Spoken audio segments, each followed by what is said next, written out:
안녕하세요. 크리스탈입니다.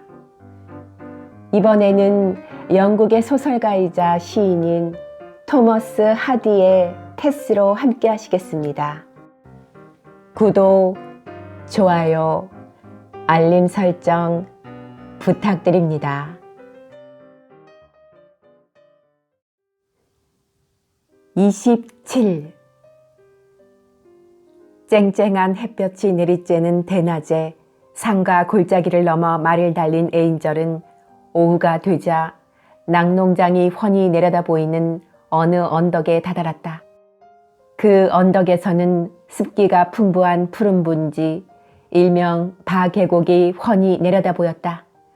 언덕에서 아래쪽 기름진 땅으로 내려가자 공기가 차츰 무거워졌다.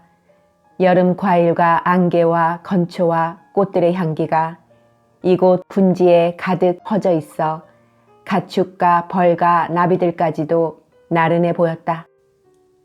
이곳의 모든 것이 낯익은 클레어는 목장 군데군데 흩어져 있는 젖소를 먼 발치에서 보고서도 젖소 이름을 알아낼 수 있었다. 이곳에 와서 학생 시절에 몰랐던 것, 인생을 내부에서 관찰하는 태도를 배웠다는 데에 생각이 미치자 그의 마음은 한층 흐뭇해졌다. 부모님을 마음 깊이 사랑하고 있기는 했지만 고향에서 잠시 머물다 이곳에 다시 오니 마치 무거운 짐에서 해방된 듯 기분이 홀가분했다. 낙농장 바깥에는 아무도 없었다. 여름철에는 모두 새벽같이 일어나기 때문에 오후에는 반드시 낮잠을 잤고 지금도 모두 낮잠을 자는 모양이었다. 출입문 옆에 있는 떡갈나무로 만든 우유통 거리에는 물에 너무 씻겨서 하얗게 부른 우유통들이 마치 모자처럼 걸려 있었다. 그 우유통들은 저녁에 젖을 짜넣기 위해 물기 없이 깔끔하게 말려져 있었다. 에인절은 집 안으로 들어가 조심스럽게 복도를 빠져나왔다. 뒷문께로 가서 귀를 기울이자 짐수레를 두는 헛간에서 자는 남자들의 코 고는 소리가 들려왔다. 좀 더 먼 곳에서는 더위에 시달리는 돼지들의 꿀꿀거리는 소리가 들려왔다. 잎이 넓은 대왕과 양배추도 그 큰 잎사귀를 반쯤 편 우산처럼 늘어뜨리고 뜨거운 햇볕 아래서 잠자고 있었다. 에인절이 말 한 장을 풀고 말에게 먹이를 준 다음 집 안으로 들어가자 시계가 3시를 쳤다. 오후 3시는 크림을 걷는 시간이므로 시계 치는 소리와 함께 위층 마룻바닥이 삐걱거리더니 계단을 내려오는 발소리가 들렸다. 그 발소리의 주인은 테스였고 그녀는 곧 그의 눈앞에 나타났다. 테스는 클레어가 들어오는 소리를 듣지 못했기 때문에 그가 거기에 서 있으리라고는 꿈에도 생각하지 못했다. 그녀가 길게 하품을 하자 뱀처럼 새빨간 입속이 들여다 보였다. 그녀는 한쪽 팔을 따 올린 머리채 위까지 쭉 뻗었으므로 에인절은 그녀의 얼굴을 선명하게 볼 수 있었다.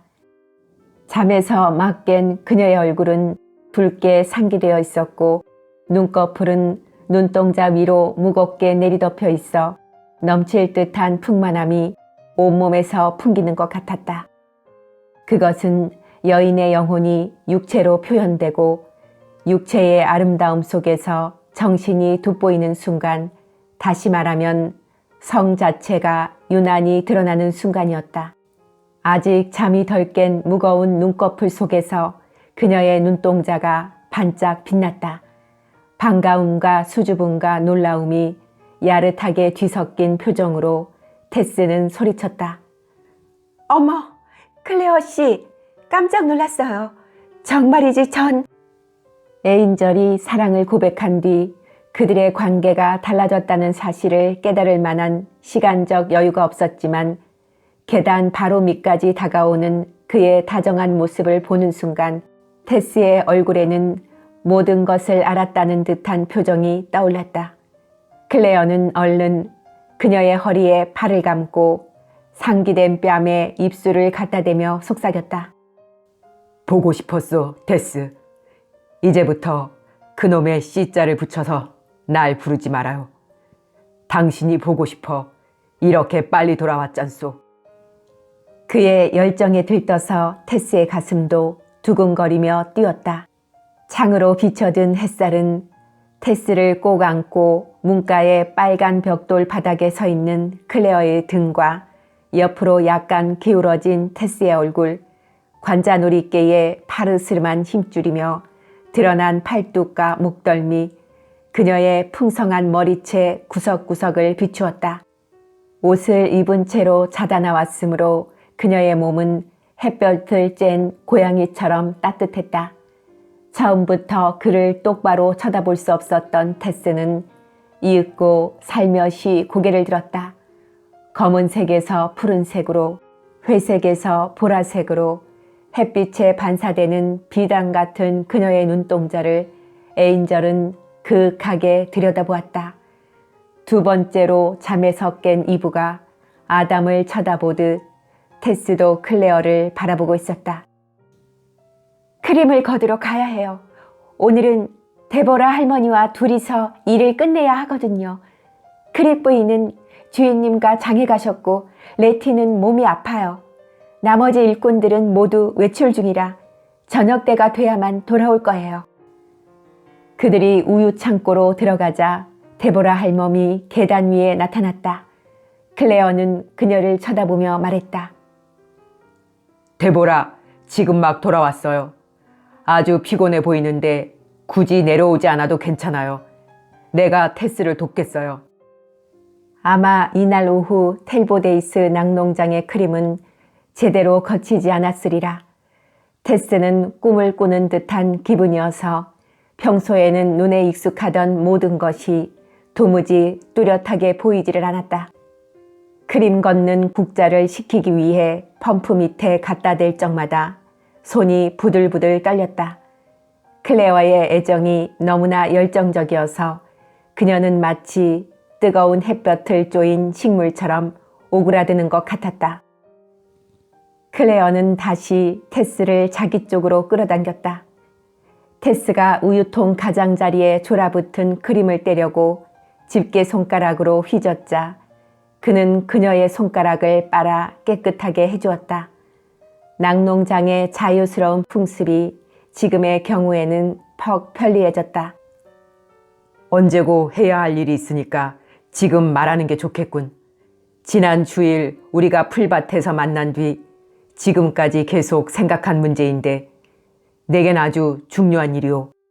난 곧 결혼할 생각이에요. 테스도 알다시피 난 농부니까 농사일을 잘하는 아내가 필요해요. 당신이 내 아내가 되어줄 순 없을까, 테스?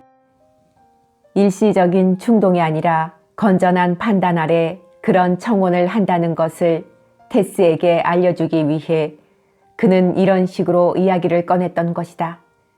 테스는 당혹해하는 표정을 지었다. 결국 그를 사랑하는 자신의 마음에 굴복하기는 했지만 예상하던 일이 이렇게 갑작스럽게 닥쳐오리라고는 꿈에도 생각하지 못했다.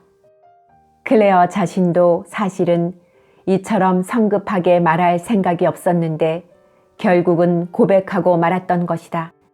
테스는 심장이 찢기는 듯한 고통을 느끼면서 성실한 여자로서 꼭 해야 할 답을 침착하게 말했다.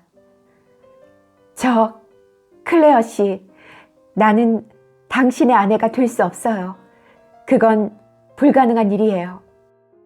자신의 결심을 밝히고 나자 가슴이 에이듯 아파져 테스는 고개를 떨구었다.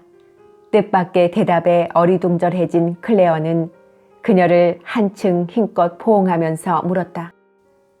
테스, 싫다는 거요? 당신은 날 사랑하지 않소? 사랑해요.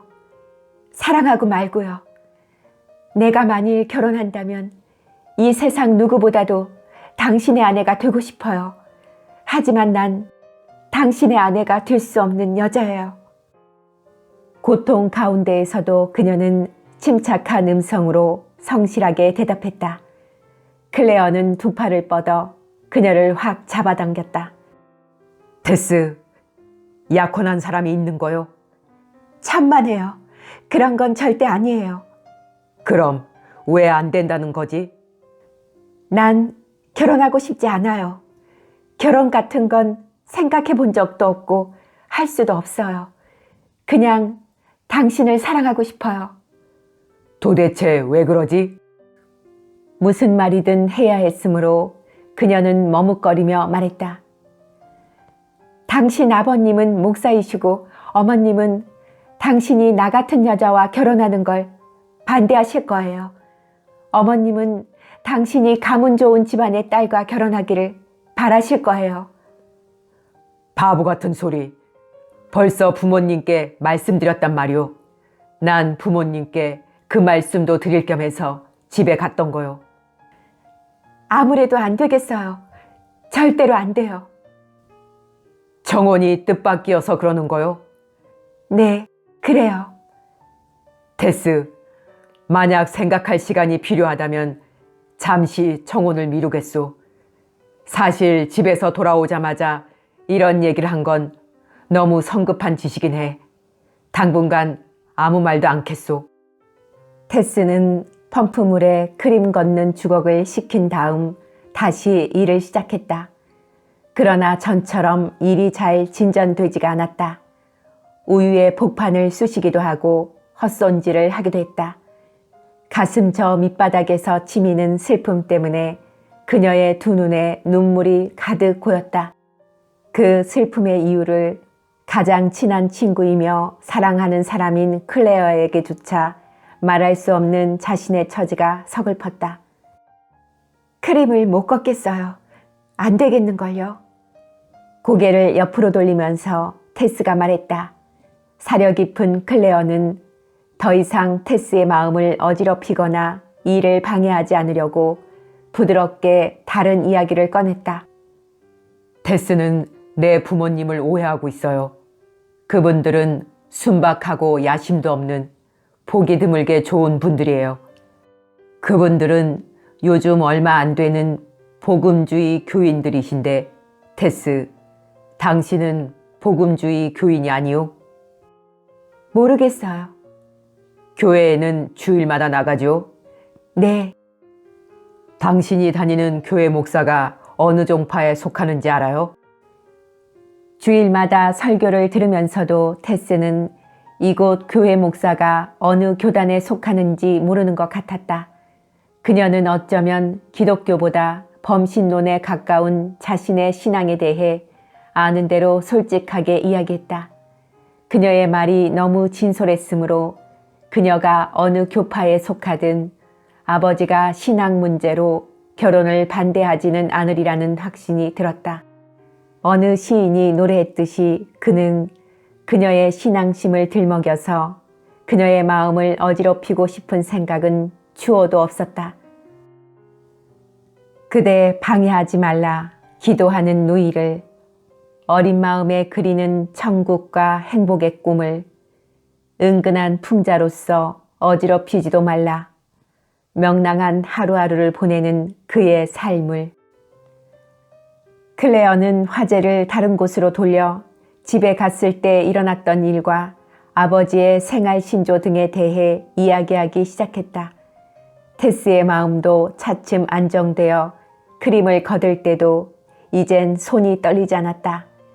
그녀가 크림을 떠내면 클레어는 그 뒤에서 마개를 뽑아 우유가 흘러나가도록 했다. 처음에 들어오실 때 보니까 왠지 힘이 없어 보였어요. 테스는 자신과 관련된 화제에서 벗어나기 위해 이렇게 말했다. 실은 아버지한테 그동안 일어났던 여러 가지 얘기를 들은 것 때문에 그랬어요. 아버지는 워낙 열성적인 분이라서 당신과 사고방식이 다른 사람들한테 푸대접을 받고 모욕을 당하시기도 하거든. 그런 얘기를 들으면 마음이 우울해져요. 더구나 최근에 몸소 겪으신 불쾌한 이야기를 들었거든. 클레어는 아버지에게서 들은 트렌트리지의 더버빌 이야기를 테스에게 자세히 들려주었다. 여기서 40마일가량 떨어진 트렌트리지란 고장 근처로 아버지가 어떤 전도단체의 대리로 설교를 하러 가셨다가 그 근처에서 만난 젊은 바람둥이한테 직무상 충고를 하셨다 나와요.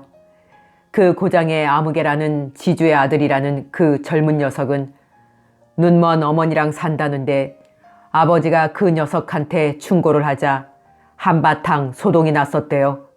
사실 아버지가 그래봤자 아무 소용이 없다는 걸 잘 아시면서도 생판 모르는 사람한테 충고하셨다는 것 자체가 난 어리석은 일이라고 봐요. 아버지는 당신의 의무라고 생각하면 때를 가리지 않고 꼭 해내시고야 마는 성미거든. 그래서 아버지는 아주 악한 사람들 사이에서뿐만 아니라 귀찮게 구는 걸 싫어하는 게으른 사람들 사이에서도 많은 원수를 만드시지. 아버지는 욕을 당하시고도 영광이라 하고 그것이 간접적으로나마 무슨 도움이 될 거라고 말씀하시거든. 하지만 아버지도 나날이 노쇠해 가니까 이젠 그런 일로 신경 쓰시지 않았으면 좋겠어요. 그까지 되지만도 못한 녀석들은 그냥 내버려뒀으면 좋겠어요. 이야기를 듣는 동안 테스의 표정이 차츰 굳어지고 생기도 사라졌다. 빨간 입술도 괴로운 듯 일그러졌으나 떨지는 않았다. 클레어는 아버지 생각에 열중하고 있어 그녀의 변화를 눈치챌 마음의 여유가 없었다. 그들은 줄지어 늘어선 네모난 우유통을 따라 내려가며 크림을 걷고 우유통을 비웠다. 그들이 작업을 마쳤을 때 다른 처녀들이 와서 빈 우유통을 씻기 위해 내려왔다. 테스가 젖소가 있는 목장으로 나가려고 하자 클레어가 조용히 말을 건넸다. 내 청혼을 받아주겠소. 알렉 더버빌의 이야기가 나오는 바람에 지난 과거의 어두운 기억이 되살아난 테스는 절망에 사로잡혀 소리쳤다. 안 돼요. 그건 정말 안 돼요. 그녀는 답답한 마음을 자연 속에서 씻어내려는 듯 친구들이 있는 목장으로 뛰어가 그녀들 사이에 섞였다. 처녀들은 파도에 몸을 맡기며 헤엄치는 사람처럼 대게에 몸을 맡긴 채 들짐승처럼 꿋꿋한 자세로 젖소들이 풀을 뜯고 있는 먼 목장으로 걸어가고 있었다. 28. 테스의 거절은 상상 밖이었지만 클레어는 실망하지 않았다. 여자에 대한 그의 경험은 거절이 자주 승낙의 전주곡이 된다는 사실을 알고 있을 정도로 많았기에 테스의 거절은 수줍음만이 아닌 다른 어떤 사정이 있다는 사실을 알지 못했다. 그는 체면이나 소문을 두려워하는 지방에서는 처녀들이 사랑보다는 결혼 자체를 원하고 있는 것과는 달리 이곳 낙농장에서는 사랑을 고백하면 사랑 자체를 위해서 그 사랑이 받아들여진다는 사실을 깨닫지 못했으므로 테스가 자신의 사랑을 받아들인 것이 하나의 확증이라고 생각했다. 며칠 뒤 그는 테스에게 물었다. 테스, 당신은 왜 그렇게 매정하게 한마디로 안 된다고 했소? 테스는 흠칫 놀랐다. 제발 묻지 마세요. 그 이유도 어느 정도 말씀드렸잖아요. 난 좋은 여자도 못 되고 그럴 만한 자격도 없는 여자예요. 왜? 훌륭한 가문의 딸이 아니라서 그렇단 말이오? 네, 말하자면 그래요. 당신 가족들은 날 천시할 거예요. 테스, 그건 오해요. 당신은 내 부모님을 오해하고 있어. 그리고 내 형님들은 전혀 상관할 게 없어요. 그는 테스가 피하지 못하도록 그녀의 등 뒤에서 두 손을 깍지 껴서 잡았다. 진심으로 말하는 건 아니겠지? 난 그렇게 믿고 싶어. 난 당신 때문에 마음을 진정할 수가 없어. 책을 읽을 수도 없고 하프를 탈 수도 없어. 난 서두르는 게 아니오.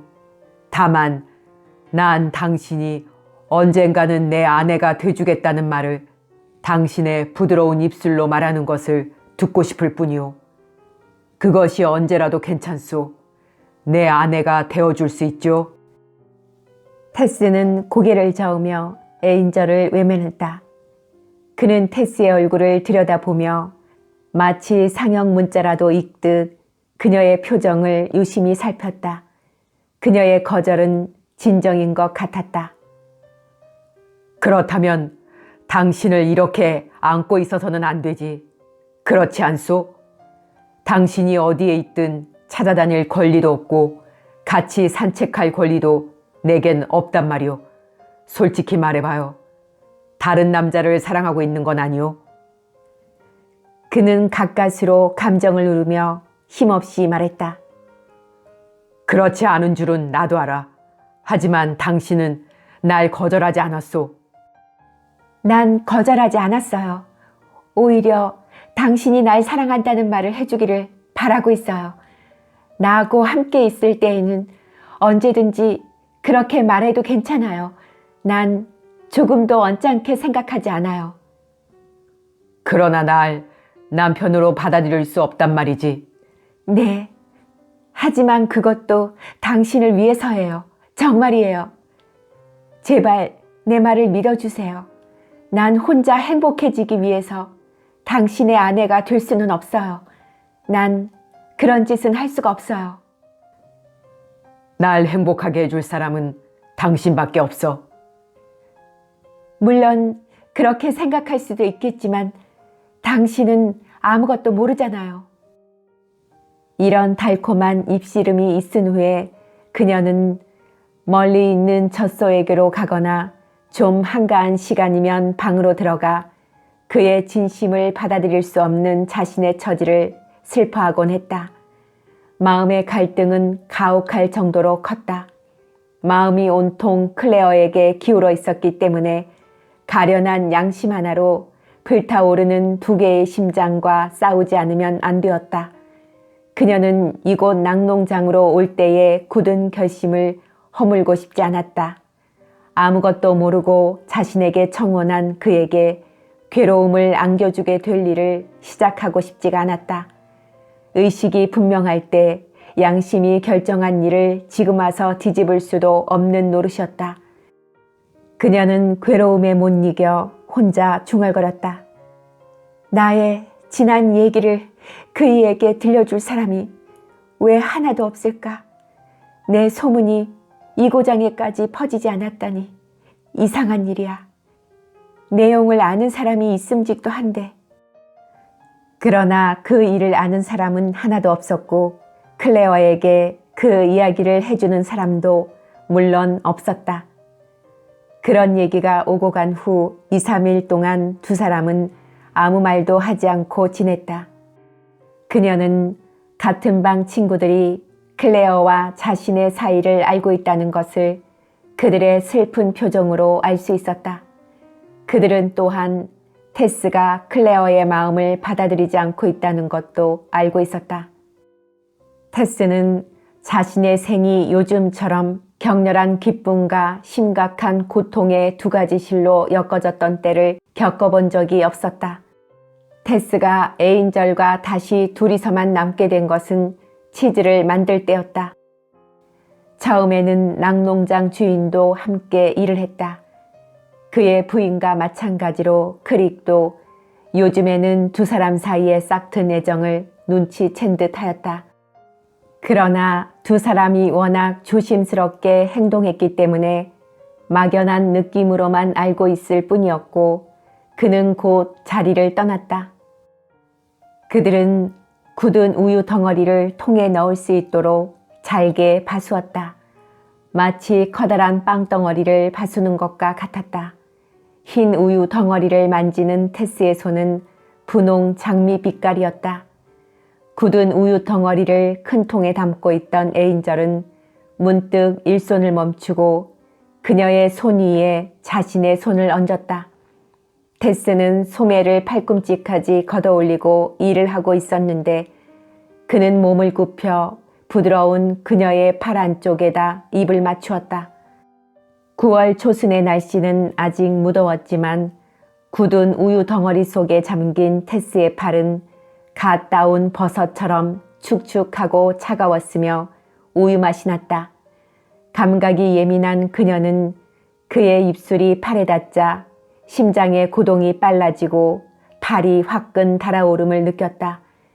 그녀는 호소하는 듯한 눈을 크게 뜨고 방긋 웃으며 에인절을 바라보았다. 내가 왜 이러는지 알겠소, 테스? 절 너무 사랑하니까 그런 거죠. 맞았소. 그리고 다시 청혼을 하기 위해서요. 제발 그만하세요. 자신의 굳은 결심이 마음속의 욕망 앞에 무너질 것이 두려워진 그녀는 난처한 표정을 지었다. 클레어는 말을 계속했다. 테스, 당신이 무엇 때문에 날 이렇게 애태우게 하는지 알 수가 없어. 왜 날 실망시키는 거요? 당신은 바람기가 있는 여자 같아. 읍내에서 유명한 바람둥이 같다니까. 남자를 마음대로 조종하는 야비한 바람둥이. 이런 시골 구석에서 그런 바람둥이를 만나리라고는. 자신의 말이 테스의 비위를 거슬리게 했다는 것을 알자 그는 재빨리 덧붙여 말했다. 하지만 테스, 나는 당신이 이 세상에서 누구보다도 정직하고 깨끗한 여자라고 생각하고 있어요. 그런 내가 어떻게 당신을 바람둥이라고 생각할 수가 있겠소? 테스, 당신이 왜 내 아내가 되는 걸 싫어하는지 알 수가 없어. 싫다고 말하지는 않았어요. 난 당신을 진정으로 사랑하고 있기 때문에 결혼할 수가 없어요. 괴로움을 더 이상 견딜 수가 없어진 테스는 입술을 파르르 떨었다. 그녀는 벌떡 일어나 그에게서 달아나려 했다. 에인절 역시 큰 괴로움을 느끼며 그녀를 뒤쫓아가 복도에서 그녀를 붙잡았다. 그는 손이 우유투성이가 된 것도 잊고는 미친 듯이 그녀를 부둥켜 안았다. 말해줘. 약속해줘요. 나 말고는 어느 누구하고도 결혼하지 않겠다고 말해달란 말이야. 말할게요. 지금 날 놓아주시면 솔직하게 모든 걸 다 말할게요.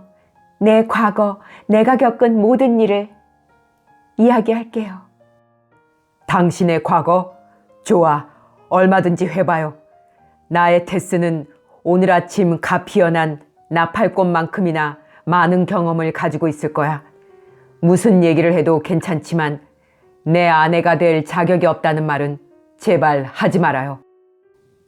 그는 테스의 얼굴을 들여다보며 애정어린 말로 비꼬듯 말했다.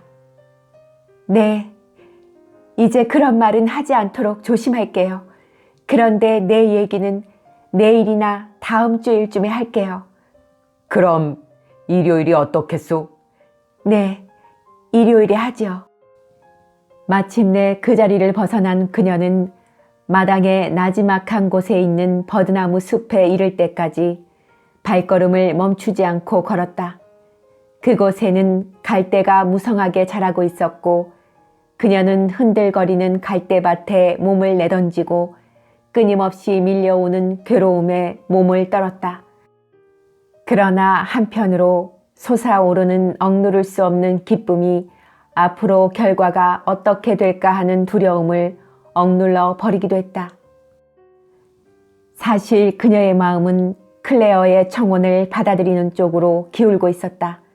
그녀의 숨결과 붉은 피와 고동치는 심장은 양심에 얽매여 주저하는 그녀에게 반항하는 것 같았다. 어렵게 생각할 것 없이 그의 청혼을 받아들이고 과거 따위는 고백하지 말고 결혼식을 올려라. 그가 알게 되는 건 운명에 맡기고 고통의 이빨에 물어뜯기기 전에 무르익은 행복을 양손에 움켜쥐어라. 사랑은 그녀에게 이렇게 가르쳐 주었다. 그의 청혼으로 감당하기 힘든 환희에 사로잡힌 테스는 지난 몇 달 동안 외롭게 자책해왔고 앞으로 혼자서 살아가겠다고 노력하고 고민하고 생각하고 계획도 세워보겠지만 결국 자신은 사랑의 속삭임에 빠지고 말리라는 사실을 깨달았다. 오후의 시간은 자꾸만 흘러갔다.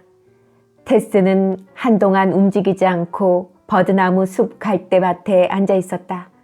통거리에 걸린 우유통 벗기는 소리와 젖소들을 모아들이는 워이워이 소리가 들려와도 그녀는 젖을 짜러 가지 않았다. 지금 섣불리 나갔다가는 모두들 자신의 들뜬 마음을 눈치챌 것이며 낙농장 주인은 그녀의 그런 태도가 사랑 때문이라고 지레 짐작하고 장난스럽게 놀려댈 것이 뻔했다. 테스는 그런 순간을 아무렇지 않게 받아넘길 자신이 없었다. 그런 테스를 찾거나 부르지 않는 것으로 보아 그녀의 기분을 짐작한 에인절이 적당히 변명해준 모양이었다. 6시 반이 되자 해가 하늘에 걸린 용광로 같은 모양으로 지평선 아래로 가라앉고 호박처럼 둥근 달이 떠올랐다. 가지를 쳐낸 버드나무들은 달빛을 받아 머리를 산발한 괴물처럼 보였다. 그녀는 집 안으로 들어와 불도 켜지 않은 채 2층으로 올라갔다. 그날은 수요일이었다. 목요일이 되자 에인절은 생각에 잠긴 표정으로 멀리서 테스를 바라볼 뿐 가까이 다가오지는 않았다. 침실에서 친구들이 테스에게 말을 건네지 않는 것을 보면 그들도 테스와 에인절 사이에 결혼 이야기가 오갔다는 것을 알고 있는 모양이었다. 금요일도 지나고 토요일이 왔다. 그녀가 확실한 대답을 해야만 하는 일요일이 바로 내일로 닥쳐온 것이다. 그녀는 생각했다. 난 굴복하고 말 거야. 네 하고 대답할 테지. 그이와 결혼하게 될 거야. 내 힘으로는 어쩔 수가 없어. 그날 밤 옆에서 자는 한 처녀가 잠결에 한숨을 쉬면서 클레어의 이름을 부르는 것을 듣고 테스는 질투심으로 화끈 달아오른 두 뺨을 베개에 묻으며 중얼거렸다. 나 아닌 다른 사람에게 그이를 빼앗길 수는 없어. 하지만 내가 그이와 결혼하게 되면 그이는 불행하게 될 거야. 만약 그이가 내 과거를 알게 되면 너무 고통스러운 나머지 죽어버릴지도 몰라. 아, 어쩌면 좋아. 이 괴로운 마음을. 아.